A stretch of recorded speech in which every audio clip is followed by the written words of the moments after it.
High above the mountains lived a shy cloud named Puff. He watched big. I could never do that, he sighed. One day the sun said, Puff, the garden below needs rain. Can you help?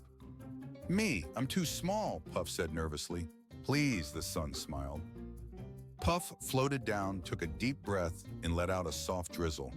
Flowers perked up, trees smiled. More, Puff, said the sun. He rained just enough to refresh the garden. Back home, the big clouds cheered. Look who made rain today. And Puff felt big for the very first time. Far beyond the hills stood the spiral tower, twisting high into the clouds. No one dared climb it, except Starzl. Inside is a wish, she whispered, clutching her lantern. As she stepped inside, the staircase shimmered and shifted under her feet. Choose wisely, a voice echoed. Every turn brought a door, one to treasure, one to adventure, one to answers. Starzl hesitated, then followed the faint sound of music. Up and up she climbed until she reached a tiny window at the very top. There she found herself playing a song on a golden flute. The wish was always inside you, the voice smiled. Starzl laughed, feeling light as air. As she played, the tower's walls unfolded into bridges of light, leading to dreams she never dared imagine. Shelley the snail longed for speed. Every day she watched Skitter, the jetpack squirrel, zoom across the park. Oh, to fly, she sighed. Why so glum, slowpoke? Skitter grinned, zipping by. I wish I could go fast, Shelley said. Hop on, he said, but I'm a snail. Perfect. Skitter strapped her on, and whoosh, they soared over trees and puddles. Whee, Shelley cheered. Suddenly, jammed controls. Spiraling down, Skitter panicked. Shelley stretched out,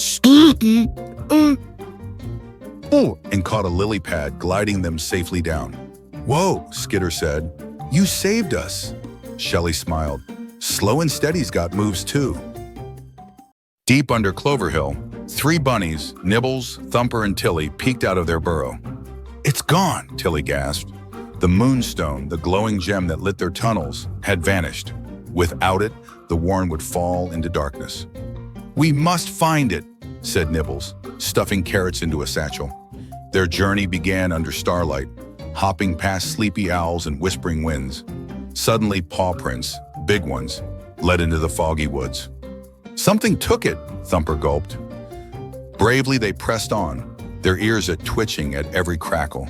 At the heart of the woods stood a towering badger holding the moonstone. I borrowed it for my sick cub, he rumbled. The bunnies huddled. Maybe we can share it, Tilly offered. And as the moonstone's glow lit both burrows that night, the 3 brave bunnies learned that sometimes courage meant kindness too. In a dusty thrift shop, Milo found a strange blue coat hanging in the corner. Try it on, the shopkeeper winked.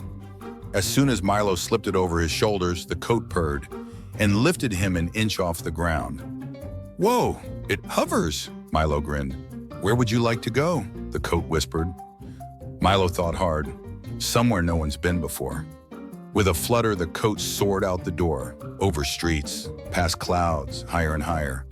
They zipped through rainbow storms and cotton candy skies until they reached a floating island with doors hanging in midair. Choose a door, the coat said softly. Milo reached for a shimmering silver one, but suddenly all the doors began to glow. Each leads to a different adventure, the coat whispered. But you can only pick one tonight. Every morning, Lila tended her tiny garden on the castle wall.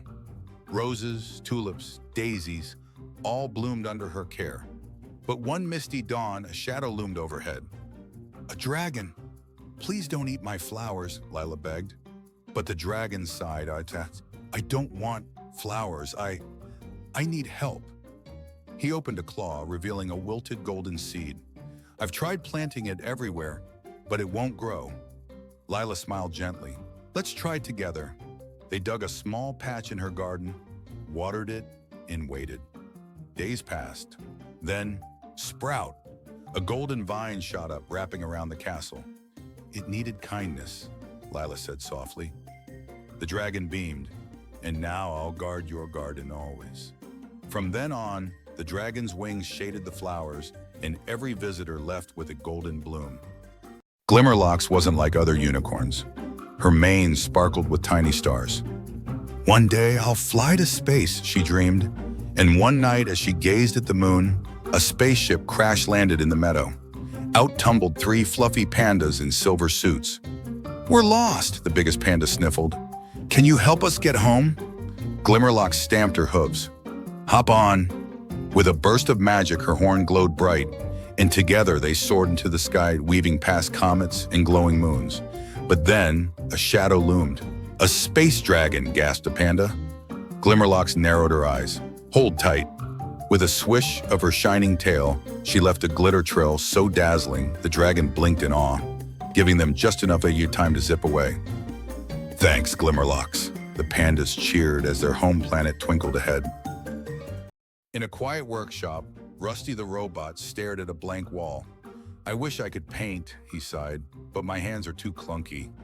Suddenly, a tiny bee with a paintbrush for a tail buzzed in. "Need help?" she asked. Who are you?" Rusty blinked. "I'm Beely, the painter bee. I make colors where there's none." She zipped around, splashing blues and yellows across the wall. "Wow," Rusty gasped. "Teach me." "Sure," Beely grinned, guiding his metal fingers. Slowly, Rusty dipped into paint and made his first stroke. Then another, and another. Together they painted swirling galaxies, dancing stars, and shining suns. "It's beautiful," Rusty whispered. Beely smiled. "Sometimes it just takes a friend to show you how bright you can be." In a dusty attic, Dustella found a pair of old sneakers glowing faintly under moonlight. She slipped them on and they hummed. Suddenly, she floated an inch above the floor. "Cool," she laughed, twirling. But then, the sneakers sprinted out the window. "Hey, who's driving these?" she shrieked as they dashed across rooftops, over fences, into the sleeping city. The sneakers stopped before an old shoe store. Inside, shelves shimmered with glowing shoes. "You're the chosen walker," whispered a voice. A tiny cobbler stepped, smiling. "These sneakers only fit those meant to walk between worlds." Dustella's eyes widened. "Worlds?" The cobbler nodded. "Tonight we need you." And as the sneakers laced themselves tighter, Dustella stepped him forward, ready for an adventure she never imagined. No one knew where he came from. One morning, a small boy made entirely of marshmallow walked into Sweetville, his sugary footsteps sticking to the cobbled streets. "I'm Max," he said softly, "and I'm melting." The townsfolk gasped. Max's arms were drooping in the warm sun. Baker Bella rushed forward. "Quick, we need shade." But his umbrellas popped open and ice cream trucks circled him. Max's smile faded. "I wasn't always marshmallow," he whispered. "A wish, a shooting star. Now I'm stuck like this." A curious sparkle glinted in his gooey eyes. "But maybe, just maybe, someone here knows how to turn me back." And as the town gathered, little Max lifted a sticky hand toward the old candy clock tower. "We've got until midnight before I melt completely." Mira was bored.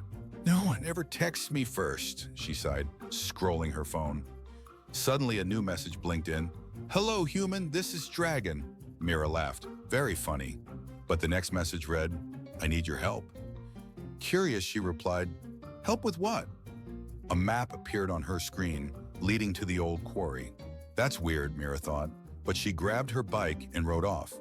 At the quarry center stood a dragon, scales shimmering like phone screens. "You really came," he smiled.